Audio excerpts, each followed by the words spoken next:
موسوم کیا جانے لگا۔ ہند آریائی زبانوں کے ہر عہد کے نمونوں کو اگر سامنے رکھ کر ان کا عمیق مطالعہ کیا جائے تو ہمیں ان کی بتدریج تبدیلیوں میں موجودہ زبان کا ارتقاء صاف طور پر نظر آئے گا۔ بیشتر ماہرین زبان نے ایسے تبدیل شدہ الفاظ کی ایک طویل فہرست پیش کی ہے۔ مثال کے طور پر پتر سنسکرت کا لفظ ہے، پراکرت میں اس کا تلفظ مشدد طریقے سے پت بولا جاتا تھا۔ جدید ہندوستان میں وہی لفظ پتر بمعنی بیٹا ہوا جاتا ہے۔ ایسے ہی سنسکرت کا دگدھ پراکرت میں دودھ ہو جاتا ہے اور اب اس کے لیے لفظ دودھ مستعمل ہے۔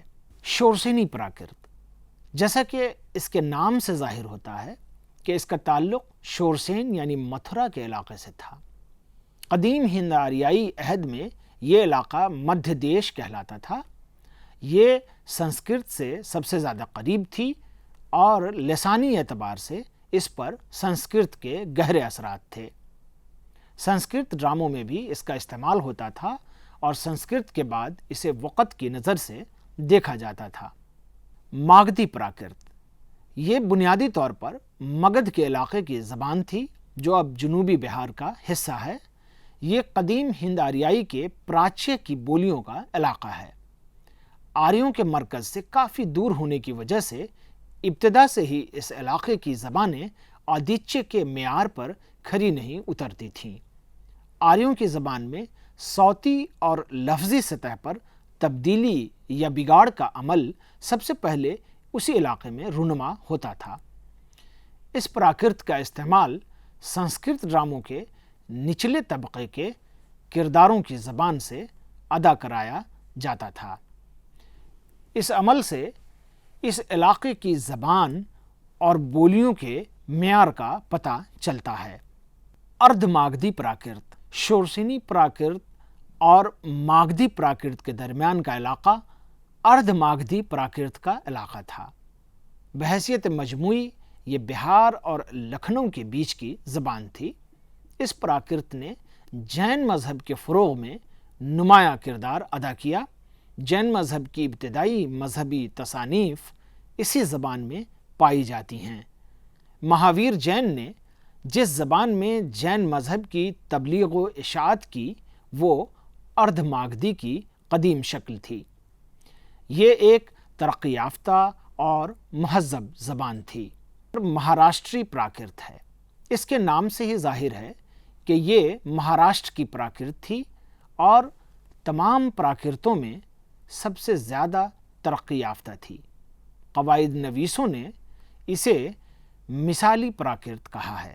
ان میں بیشتر کی توجہ کا مرکز یہی پراکرت تھی۔ انہوں نے اس کا مطالعہ کافی تفصیل سے کیا۔ سنسکرت ڈراموں میں پراکرت کے نثری اجزاء اسی پراکرت کے پائے جاتے ہیں۔ اس دور کی بیشتر ادبی تصانیف اسی پراکرت میں ملتی ہیں۔ اس کا استعمال موسیقی میں بھی کیا جاتا تھا۔ پشاچی پراکرت ہے۔ پشاچی پراکرت پنجاب اور کشمیر میں بولی جاتی تھی۔ اس میں ادبی تصانیف بہت کم ملتی ہیں۔ اس کے متعلق علماء کا یہ ماننا ہے کہ یہ خالص ہند آریائی زبان نہیں ہے بلکہ اس میں ایرانی زبانوں کے بعض اثرات نفوذ کر گئے ہیں۔ ادبی پراکرتیں جب اپنی ارتقاء کی بلندیوں پر پہنچ کر زوال آمادہ ہوئیں تو انہی کے بطن سے اپبھرنشیں پیدا ہوئیں۔ یہ پراکرت کی تیسری قسم تھی جو ادبی پراکرتوں کی ہی طرح کم سے کم 5 اہم صورتوں میں پورے ہندوستان میں بولی جاتی تھی۔ لیکن ان 5 اہم علاقوں کے علاوہ بھی اس زبان میں تخلیقات وجود میں آئیں۔ اپبھرنشوں کا ارتقاء 500 صدی عیسوی سے لے کر 1000 سنہ عیسوی تک ہوتا ہے۔